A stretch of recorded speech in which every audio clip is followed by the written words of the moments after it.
Hi guys, I don't know if this is gonna be the beginning of my labor vlog. Like, that's so crazy. Maybe it's not, but I just figured I would start documenting because a lot has been happening in the past few days. I'm almost 39 weeks pregnant. You can't see, but that's my giant belly. For the last few days, I've been having so many Braxton Hicks contractions, or what I think are Braxton Hicks contractions, like tightening of the belly. And I used to get them before, but lately they've been very consistent, like every 10 minutes or so. And they've been happening especially at nighttime when I'm trying to sleep.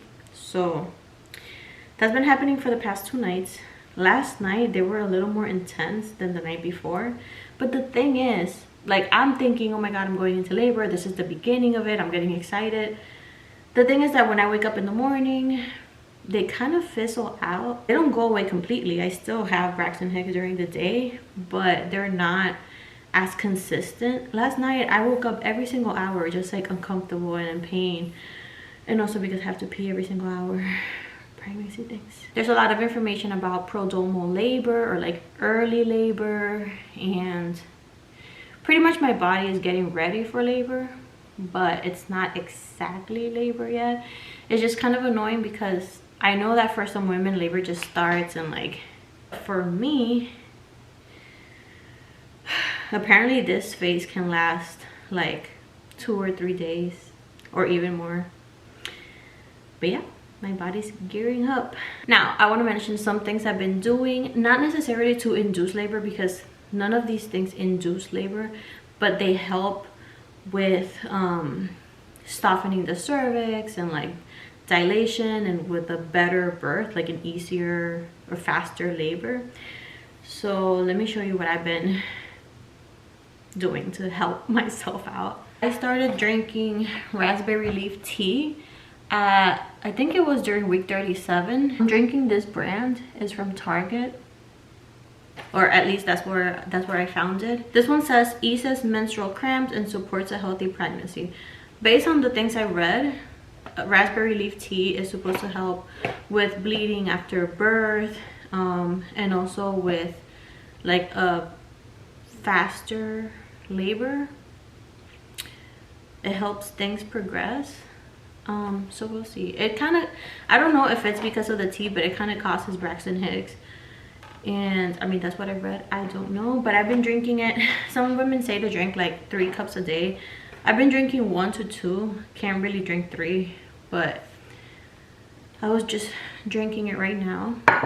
Something else I'm doing is eating dates. These are from Trader Joe's.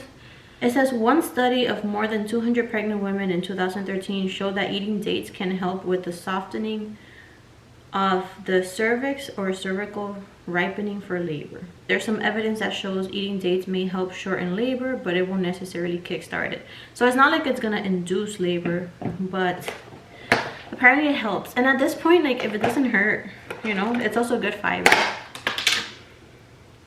This is what a medjool date looks like. It's really big. Some people complain online about like the texture or the flavor. They're really sweet, but I can eat them just like that. Some people put them in a smoothie or an oatmeal. I read that it tastes good with peanut butter, and I tried that, and it's actually true. So, but yeah, you're supposed to eat like 5 to 6 dates a day. I started eating like 2 or 3. Now I can eat like 4 or 5 in a day.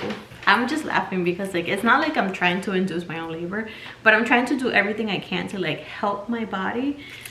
I got some pineapple over here. This one I haven't peeled or cut, but I had another one and I already ate that whole pineapple in like 2 days. But that's also because I like pineapple.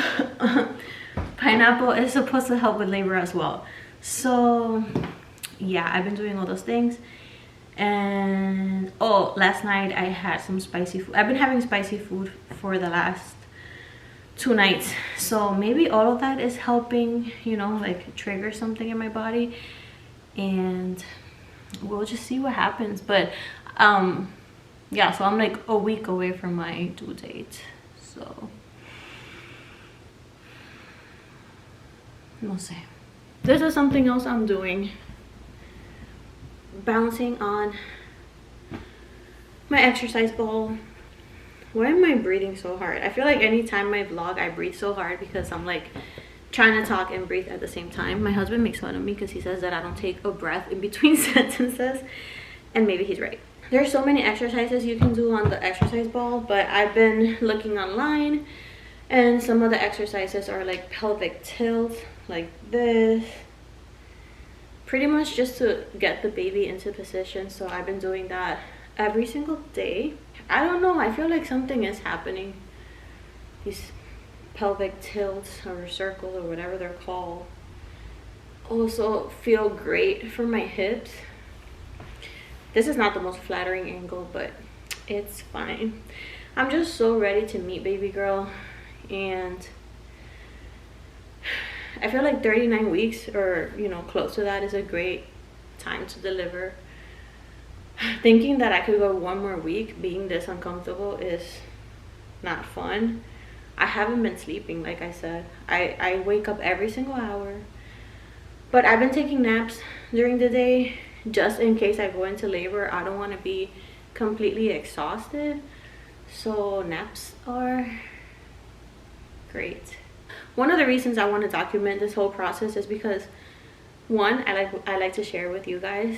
I've watched so many labor and delivery vlogs, and I always cry when the baby is born, and it's like every time I watch one of those videos, I'm like, okay, if she can do it, I can do it, and it gives me motivation. But another reason I am vlogging this is because I want to document how I'm feeling through the whole process. And I don't know, like I can't wait to show my baby one day and be like, look, this is like when we were waiting for you. And you know, it's just an emotional time, an exciting time. And of course I'm a little anxious because this is my first baby, and I know that there's like an intense process that's just waiting for me. I was telling my husband that I feel like I'm on this roller coaster, and you know when you're on the top of the roller coaster just waiting for it to drop, and you're just like, okay, drop already. That's how I feel. But yeah, all the fun things. Let me show you what we're doing for our nurses. At first I didn't know if I wanted to bring like a thank you basket or if I was just gonna bring like gift cards or something, but we decided to make a little thank you basket for our nurses. So this is a thank you basket that we put together. There's so many snacks in here. We have fruit snacks, and there's gum, there's these little protein bars, cookies, of course, 3 different kinds, some chips, and then I just bought these chapsticks yesterday, so I want to find a way to put them in here, you know, so they can actually see them. And yeah, I mean, it's just for the most part snacks. Oh, I forgot. And some of these cute pens, because I heard that nurses are always appreciative of pens. They're always looking for pens. So yeah, and this is a cute little basket from Target. I'm back on my exercise ball, and I'm gonna stay here for a little bit. I've been also drinking a lot of water. I don't know, I'm just like ready to meet my daughter, but I'll keep you guys posted. I'm not gonna make this too long just in case this turns out to be the labor video. If not, then it'll be the days leading up to labor. Really wide apart. I want to take this time to rest, but you can also kind of move around, wiggle your hip, accept your pelvis and your hips away back with that pressure. If you don't have rebozo on hand, a scarf will work. A long blanket would do the. Am I doing it right? I feel like I gotta open my legs more. Yeah, you gotta open your legs. This is definitely something that if you can manage to hold, will open up your hips and your pelvis. Do you need a pillow or a blanket? Sure. A pillow.